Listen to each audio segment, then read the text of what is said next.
ആൻമേരിയുടെ ജീവൻ കവർന്ന അപകടമുണ്ടായ കോതമംഗലം നീണ്ടപാറയിൽ കാട്ടാനശല്യം രൂക്ഷമാണ്. അടിയന്തരമായി ഫെൻസിംഗ് വേണം എന്നാണ് നാട്ടുകാരുടെ ആവശ്യം. 24 പ്രതിനിധി എബിൻ ജോസ് തയ്യാറാക്കിയ റിപ്പോർട്ടിലേക്ക്. നമ്മളിപ്പോൾ നിൽക്കുന്നത് ഇന്നലെ അപകടം നടന്ന ചെമ്പൻകുഴി ഭാഗത്താണ്. അതായത് ഞാൻ നിൽക്കുന്ന റോഡ് നേര്യമംഗലത്ത് നിന്ന് ഇടുക്കിക്ക് പോകുന്ന വഴിയാണ്.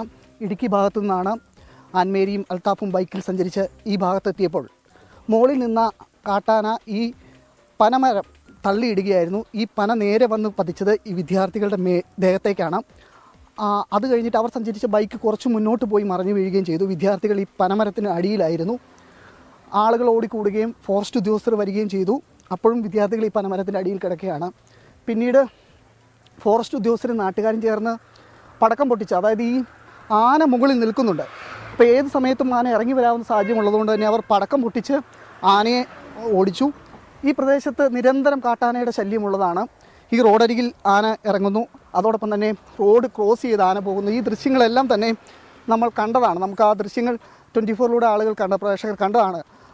ആ തരത്തിൽ ആനയുടെ വലിയ ശല്യമുള്ളതാണ്. നമുക്ക് ഈ ആന പ്രധാനമായിട്ടും ഈ റോഡരികിലുള്ള പനകൾ തള്ളിയിടുന്ന സാഹചര്യമുണ്ട്. നമുക്ക് മുകളിലോട്ട് കയറി കഴിഞ്ഞാൽ ഏത് രീതിയിലാണ് ആന ആ പനമരം തള്ളിയിട്ടിരിക്കുന്നതെന്ന് നമുക്ക് കാണാൻ സാധിക്കും.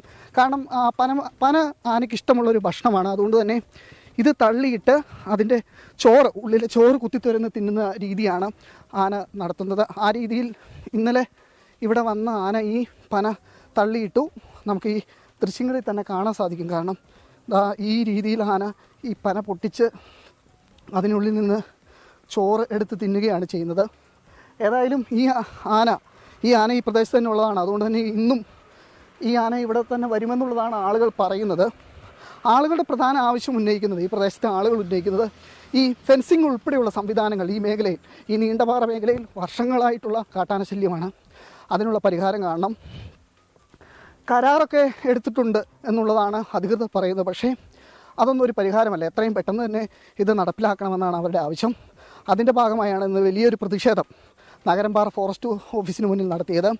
ADM ഉൾപ്പെടെ ചർച്ച നടത്തിയാണ് പിന്നീട് ഈ പ്രതിഷേധം തണുപ്പിച്ചത്.